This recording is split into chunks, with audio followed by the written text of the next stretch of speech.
Hello dear student, स्वागत है आपका फिर से अपने यूट्यूब चैनल पे।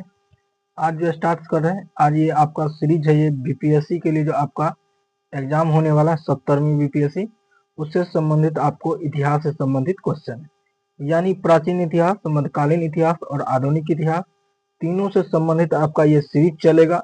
टोटल 1992 से लेकर के 2023 तक जितने भी इतिहास से क्वेश्चन पूछे गए हैं, सारे क्वेश्चन आपके सामने आएंगे। हर एक रोज एक एक वीडियो अपलोड होगा और उससे संबंधित आप जाके चैनल पे देखते जाइएगा।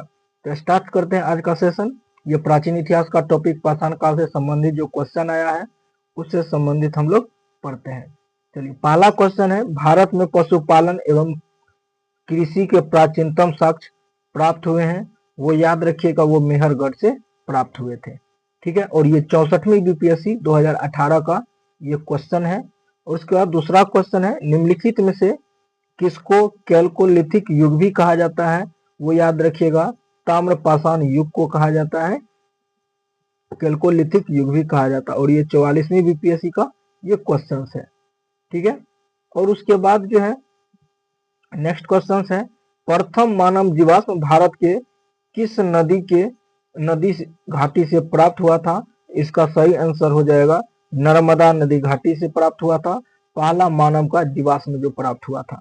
ठीक है, और नेक्स्ट क्वेश्चन है, निम्नलिखित में से किस राज्य में भीमबेटका स्थल स्थित है। वो याद रखिएगा, मध्य प्रदेश में। ठीक है, और ये पाषाण कालीन जो है, ये पूरा पाषाण काल के समय में भीमबेटका की गुफा से एक चित्र मिला था, वो भोपाल में है। ठीक है, चलिए, और ये 2009 का बीपीएससी का क्वेश्चन है। नेक्स्ट क्वेश्चन है, यहाँ पे सूची दिया हुआ है, इससे मिलान करना है आपको। ठीक है, देखिए, एक तो आपको ये याद है, चिरांद जो है वो बिहार के सारण जिले में स्थित है, बी का 4 नंबर। इसमें से हमको जो है सिर्फ मालूम ये वाला है, और इससे ऑप्शन से यदि छांटिएगा बी का 4 किस में है, वो सीधा सीधी आपको ऑप्शन मिल जाएगा, ऑप्शन नंबर सी में का बी में जो आप लोग देखिएगा 4 नंबर, बाद बाकी और किसी में 4 नंबर नहीं है, इसीलिए एक बार में आंसर मिल जाता है। इसीलिए इसका क्या होगा, ऑप्शन नंबर सी सही होगा 5 का। ठीक है, और नेक्स्ट देखते हैं 6 नंबर का। ये भी आपको कूट वाला क्वेश्चन है, इसमें भी आपको जो पता रहता है उससे संबंधित होगा। देखिए, इसका जो है आहार का जो है बनास नदी होगा। बनास नदी के किनारे जो ये ताम्रपाषाण युगीन स्थल जो था आहार, ये है। यानी ए का 4 देखेंगे किस में है, ए का 4 जो है एक ही में है, वो ऑप्शन नंबर सी में है। और ये याद रखिएगा, मालवा वाला एक आपको कैथा कहाँ पे है, और ये जो है आप लोग याद रखिएगा 3 नंबर काली सिंध के बगल में। ये दो को हमको मालूम था, बाद में के ऑप्शन से आप मिला लीजिएगा, इसका ऑप्शन नंबर सी होगा। ठीक है, और उसके बाद नेक्स्ट चलते हैं, यानी सिंधु सभ्यता संस्कृति से संबंधित है, इससे संबंधित देख लेते हैं। देखिए, सिंधु सभ्यता निम्नलिखित में से किस युग में पड़ता है, तो वो याद रखिएगा आपको। एक होता है प्राग ऐतिहासिक काल, वैसे युग को कहते हैं जिस काल में आप लोग देखिएगा मानव पढ़ना लिखना सब नहीं जानता था, वो प्राग ऐतिहासिक काल के अंतर्गत आता है। उसके बाद आता है आर्ध ऐतिहासिक काल, जिसमें मानव द्वारा जो है पढ़ना लिखना तो नहीं, यानी लिखित साक्ष्य मिला था लेकिन पढ़ा नहीं गया था, वो आपको आर्ध ऐतिहासिक काल के अंतर्गत जो हम लोग पढ़ते हैं वो है सिंधु घाटी सभ्यता को पढ़ते हैं। और इसी के साथ का आंसर जो हो जाएगा वो आपका क्या हो जाएगा, डी नंबर हो जाएगा। और ये 39वीं बीपीएससी ये प्री का क्वेश्चन है, जो कि 1994 में पूछा गया था। ठीक है, नेक्स्ट है, सिंधु घाटी सभ्यता की सबसे महत्वपूर्ण विशेषता क्या थी। ये याद रखिएगा, पकी ईंट से बनी इमारतें, ये सबसे महत्वपूर्ण उसकी विशेषता थी।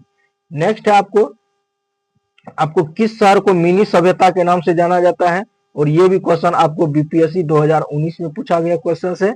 मिनी हड़प्पा के नाम से जो जाना जाता है वो है आपको लोथल है।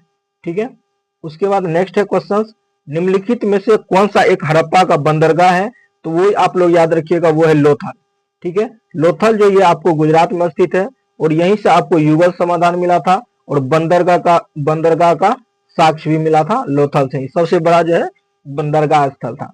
ये 53वीं और 55वीं बीपीएससी 2011 का क्वेश्चन है। ठीक है, इसका तो नेक्स्ट है, निम्नलिखित में से कौन सा हड़प्पा स्थल गुजरात में है, तो ये सीधा सीधी याद रखिएगा, लोथल जो है वो गुजरात में है। डाबरकोट ये सीधा सीधी पाकिस्तान हो जाएगा।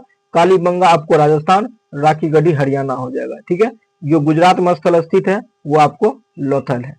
नेक्स्ट क्वेश्चन है, निम्नलिखित में से निम्नलिखित में से कौन सा जानवर सिंधु घाटी सभ्यता को लोग को नहीं पता था।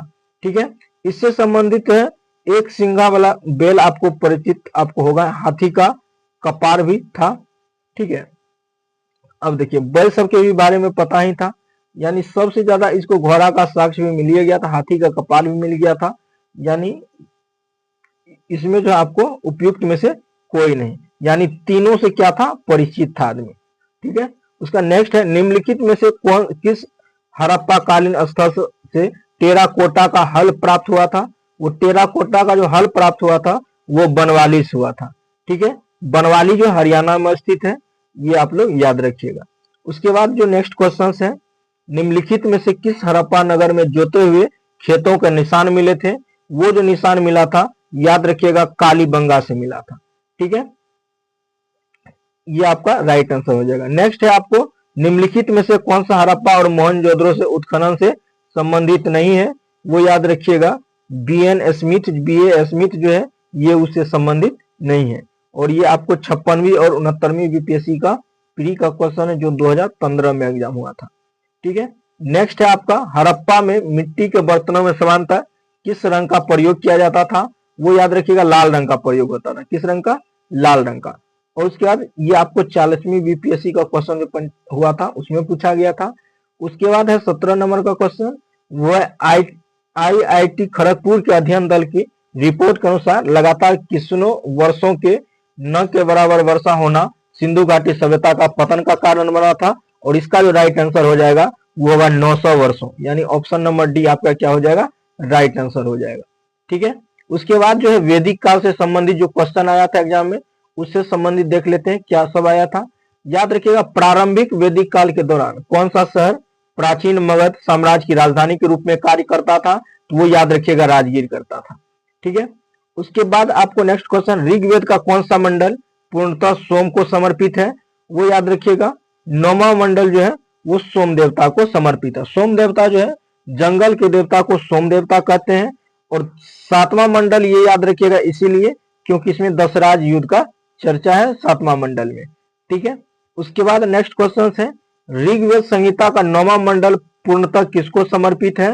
तो याद रखिएगा इसके मुताबिक जो आंसर होगा वो होगा ऑप्शन नंबर डी होगा, सोम एवं पेय पर नामांकित देवता का। और ये क्वेश्चन है 40वीं बीपीएससी का जो प्री का क्वेश्चन उससे। और देखिए नेक्स्ट है गायत्री मंत्र किस पुस्तक में मिलता है। गायत्री मंत्र के बारे में जो है ये आपको मिलेगा ऋग्वेद में मिलेगा चर्चा। किसमें मिलेगा, ऋग्वेद में। ठीक है, और ये आज के सेशन में इतना ही क्वेश्चन है, 21 क्वेश्चन। और उसके बाद नेक्स्ट पार्ट में फिर इससे आगे क्वेश्चन चलेगा। ठीक है, तब तक के लिए thank you so much for watching this video.